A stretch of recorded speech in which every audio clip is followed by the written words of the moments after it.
At the beginning of the movie, we watch the protagonist giving himself a jog. The guy named Connor crosses the beach, then continues running through a dense forest. Suddenly, near the water, the hero notices a pleasant woman in a swimsuit. Marilyn Chambers engages in a dialogue with him and is embarrassed by a wrong word. Connor assures her that it's okay, and it happens to him all the time, too. The woman explains that she knows several languages, which sometimes makes it difficult for her to find the correct forms of words. Connor reveals that he knows Latin since he works in a library. Marilyn compliments him, saying that he doesn't look much like a typical library employee. Connor learns that the woman frequents the beach. It's her secret place where she takes a break from her husband and family. The hero asks Marilyn to swim a little with him, but the girl refuses with a smile. A few days later in the library, Connor is doing his work, arranging books. Suddenly he is called by Marilyn. The hero is quite attentive, so he guesses from her dark glasses and sad voice that the woman has had a conflict with her husband. Connor asks her not to pretend that she just hit the corner of the closet and sympathizes with what she experienced. Marilyn admits that it happened because she got caught up in a hero's conversation and came home late. The woman asks to be escorted to the detective book section to read books about taking a life. Connor agrees, but apologizes for not being able to hang out with her longer because of work. Marilyn admits that she would also gladly chat with the hero all day if she could.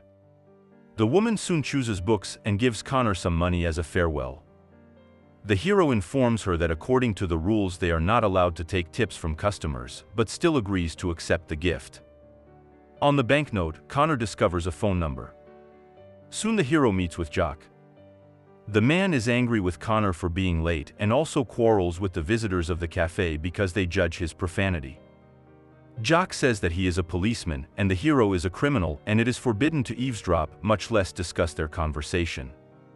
On the street, the man clarifies whether Connor is sure that he hasn't poked a hole anywhere and asks him to be very careful, especially for the first 6 months. Jock behaves more kindly and tries to direct the hero on the right path. After that, Connor goes to the park and calls the woman. Marilyn is happy to hear from him, but informs him that she can't meet the hero now, as she is sitting with her stepdaughter, and then she has to wait for her husband. The woman promises that she will call Connor later and confesses that she also really wants to see him. After that, a police car pulls up to the hero. Connor tries to behave politely, but the policeman is quite aggressive. The man does not believe that the hero is going for a run. The conflict does settle, and the policeman reminds the man that the park closes at 6 p.m. and he will personally check to see if Connor has left. The next week, the hero continues to work at the library and is about to finish his work in that department on his own. A girl named Kim suggests he run together after work. The hero, after a little thought, agrees to this venture. Marilyn and her stepdaughter enter the library. Kim says that she goes to Pilates with Astrid and she behaves bitchy there. Connor is sure it's just healthy competition. The hero says that Kim is beautiful so the other girls can attack her. Connor asks the girl to finish her work in the poetry department and goes to serve Marilyn himself. Astrid informs him that she needs a book on Chanel on which she will write a term paper. The hero goes down to the lower level with Marilyn to find her. There, Connor finally kisses the woman. Marilyn secludes herself with the guy and then returns to her stepdaughter.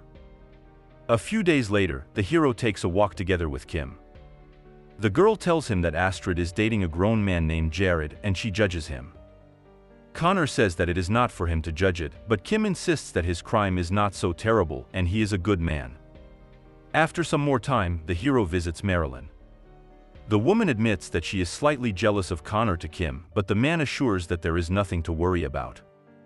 The heroes again embrace and remain alone. Marilyn says she hardly knows Connor, but she likes him just the way he is. The hero thanks her for that and tells her that he hasn't heard such words for himself in a long time. The woman tells the man that she can't leave her husband because she fears for Astrid, who is having a hard time as well.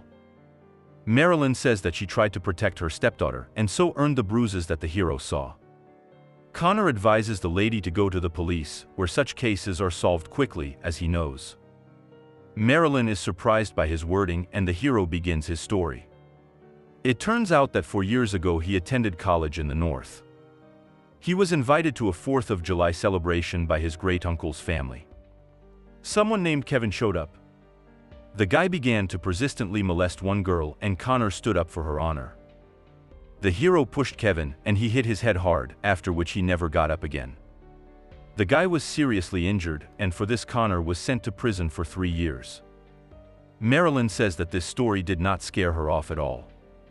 Saying goodbye, the woman promises that she will call him soon. The hero shows Marilyn his keychain with the head of an Indian, which his father gave him, and realizes that he lost his keys somewhere. At night, Connor watches TV, occasionally looking at the keychain. A week later, during a jog, the hero receives a call. He rejoices, realizing that it is Marilyn. The next day, Connor meets with the woman and learns that she has had another fight with her husband. The heroes stay in a small house, and almost all the time they spend the game in the night games. Marilyn says that her husband is the same with real estate as with women. Once he gets something, he immediately loses interest in it. In this house, the woman hides from the harsh reality. Marilyn hopes that someday her husband will leave her and she can be with a hero. Connor is sure that their meeting is fate and they must belong to each other. Saying goodbye, the hero again realizes that he has lost something. And this time it turns out to be a keychain. Marilyn promises to tell him if she finds it. Connor suddenly realizes that the woman seems to be saying goodbye to him forever. Marilyn confirms this, but hopes their story will continue. A few weeks later, Connor takes a walk and chats with Kim. At a coffee shop, they are found by Astrid.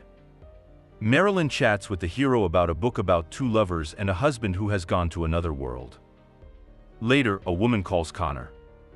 He says that the characters in the book are caught at the end of the story because they've disconnected and betrayed each other. The hero promises that it won't happen to them and says he's willing to do anything. Marilyn also says this and informs him that tomorrow she will be at the house where they saw each other again. The hero discusses his plan to eliminate her husband and says that he is not ready to give up anything. Connor promises to free the woman. For the duration of the plan, the hero offers to lay low so as not to arouse suspicion. In case of danger, Connor asks the woman to buy a disposable phone and text the word "books" from it. The hero says goodbye to Marilyn and kisses her. A couple hours later, Connor runs into Jock and the same policeman who already pressured him in the park. The man informs him that there have been several robberies in the city recently. Connor lies that he's been running around since this morning. The hero is rude to the policeman, but Jock tries to smooth things over. The man scolds Connor for turning off his phone and believes in his alibi about watching a movie with his mother.